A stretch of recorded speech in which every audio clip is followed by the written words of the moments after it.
Dear students, today we are going to discuss about the performance characteristics of single phase control rectifier. As you know, control rectifier is nothing but a block which provides controlled DC output. Controlled DC output.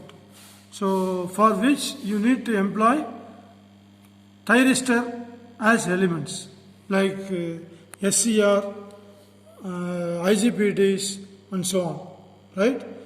So why we are saying this as a control rectifier means we can able to control the firing angle of the thyristor, thereby the DC output voltage can be controlled.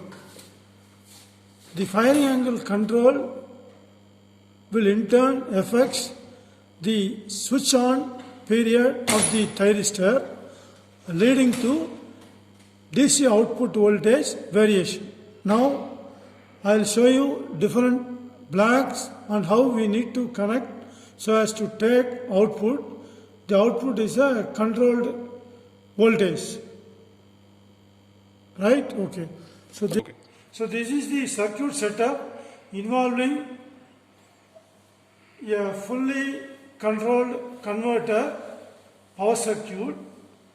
For that you can connect R load comprising of two incandescent lamp and resistor, and also RL load, that is resistance inductance load. So for which you need to have a inductor, that is shown here. So this is an inductor. So combination of R and L will make you to get connected the RL load. That means you need to question the switch up, thereby both R and L will get connected. This is again R, right? Okay. So in this we will be providing AC input with the help of transformer. The transformer is a 230 volt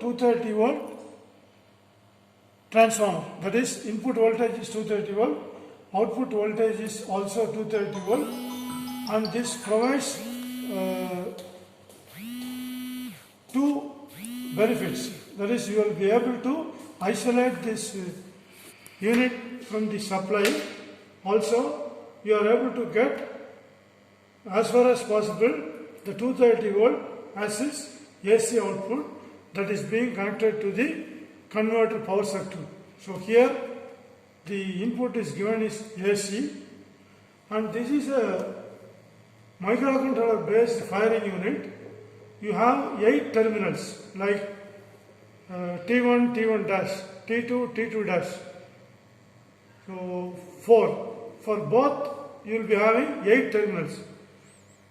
So all these 4 and this 4, 8 terminals will get connected to the switching device. Switching devices are shown here. That is thyristor 1, T1 dash,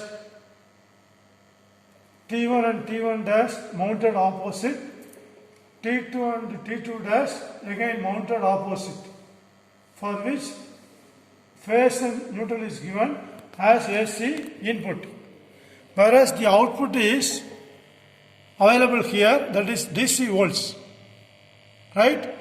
So now we will be going to check what is the output voltage through the use of CRO, and this DM is a flywheel diode for protection purpose.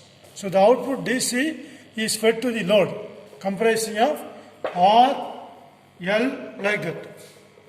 So you have a control switch so as to connect either R load or RL load. And this switch S2 is meant for totally switch on of the load or totally switch off of the load. The rest of the things will be explained by our Professor Sethupathi. Please continue. Yes, so now we will see the circuit diagram for single phase full control rectifier. So here you have a isolation transformer. So isolation transformers are explained to you. Okay, it is just to isolate the supply and circuit. So after that you are actually connecting this one lead between the thyristor T1 and T4 and another lead between, okay, so thyristor T3 and T4. Okay, so this cathode of the thyristor T1 and T3 are combined together and it is connected to the RL load. Okay, anode of the T4 and T2 is connected together and it is connected to this particular RL load. Right. So by the way, the circuit connection is given. So here what happened? You are normally providing single phase AC supply to this circuit. So you have a positive off cycle and negative off cycle in a supply. Right. So for example, when the circuit is work under a positive off cycle, at the time what happened? This top is normally positive and this bottom is negative. So at the time what happened? Current will normally flow from positive to the thyristor T1. Okay, then it will flow through the RL load. Okay, then via T2. Then via T2, it reaches the negative of this supply. Okay, this is actually the current direction. Okay, during a positive half cycle. Okay, during a positive half cycle, this is actually the current direction. Right. So what about in a negative half cycle in AC source, the supply polarity get changed. Okay, during a negative half cycle. Okay, so this bottom is positive and the top one is negative. So at the time, how the conduction will normally take place? Current will flow from positive, okay, it will reaches the thyristor T3, via T3 it will flow through the load in a same direction, then via T4 it reaches the negative. Okay, by the way, current will normally get closed. Right. For the load, if you can able to see, current will flow in only one direction. Hence it is called as a DC. Okay, in the DC, current will normally flow in only one direction. Right. Okay. So how during a positive off cycle, you know, only the thyristor T1 and T2 is under a forward bias condition. It will normally conduct. During a reverse bias condition, thyristor T3 and T4 will normally conduct.